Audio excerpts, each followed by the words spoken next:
from this to this. Hi everyone! So instant long hair na naman nga tayo for today's video. Dahil nga meron ako nabiling bagong human hair, so ginawa ko nga siyang tape-in hair extensions. So DIY ko nga lang yan at syempre gusto kong i-share sa inyo kung paano ko nga siya ginagawa. Nakatips na nga rin pala tong mga hair na nabili ko at sa mga magkatanong, nabili ko siya sa Blue Up. 23 inches nga yung haba nito, virgin hair at may pagka-curl yung dulo. Ito naman yung mga ginagamit ko na panggawa. So ito yung Walker Tape Ultra Hold Glue. So bumili na ako ng malaki para hindi bili ng bili.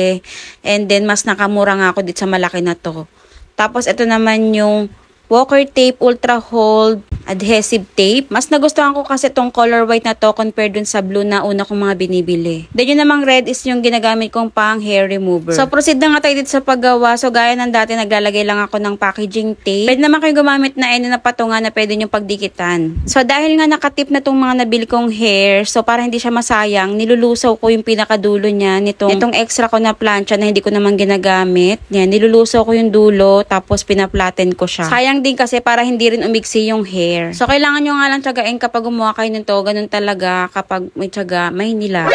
So, yan, tinuloy-tuloy ko nga lang yung paggawa hanggang matapos ako. Ilalagyan ko siya ulit ng isa pang packing tape and then tsaka ako maglalagay ng glue. Gusto ko kasi sa glue na to, madali lang siya matiyo, tapos transparent na din siya. Ginagamitan ko na nga rin siya ng blower at pag natiyo na, pwede natin siya lagyan ng adhesive tape. Pinaplaten ko siyang maigi para dikit na dikit and then tsaka ko naman siya babaliktarin. Much better na maglagay pa ulit kayo ng glue dito sa dulo ng hair, tapos saka nyo siya lagyan ulit ng adhesive tape. So, ganito nga siya nung natapos ko na at wala akong masabi ang ganda ng hair na to. Ito na nga lahat yung natapos ko at kung dati 3 layers lang yung nagagawa ko, ngayon 5 yung nagawa ko.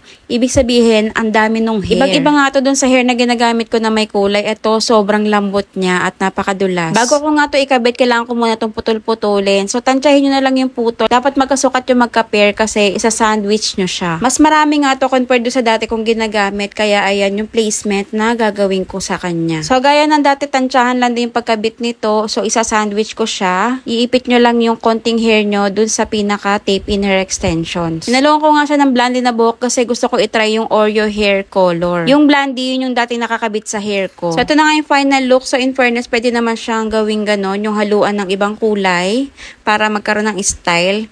Kaya lang ilang araw parang napagsawaan ko din to kasi feeling ko parang hindi na bagay sa akin yung mga ganitong style ng buhok. Then ito na nga siya ngayon, tinanggal ko na yung mga lumang hair extensions ko and then nagkulay na lang din ako ng color black. Mas hindi na nga rin halata yung pagka-dry ng hair ko dahil nga nagkulay ako ng black and nag-blend pa siya dito sa tape-in hair extensions ko. As of now, enjoying ko muna tong color black and then inisip ko pa kung magkukulay ako ng golden brown gamit yung Agwea's Herbal Hair Dye Shampoo. Sa pagtanggal naman, don't worry dahil madali lang naman din yung tanggalin basta meron kayong pang remover. So, ibabad nyo nga lang yan ng mga 20 to 30 minutes and then after nya, pwede nyo na siyang tanggalin. Huhugutin nyo lang siyang ganyan, tutuklapin nyo lang and then, yan, kusa na yan, bibitaw. Ito nga pala yung mga ginagamit kong pang remove. Yung mga wig remover yun, pwede nyo yung gamitin. Any kind, any brand, pwede naman. Ito lang talaga yung mas gamit na gamit ko. Kata ko lang siya doon sa may part na may tape. Yan. Tapos ginaganyan ko lang siya. And then after nyan, ibababad ko muna ng konti. Tatanggal na yan.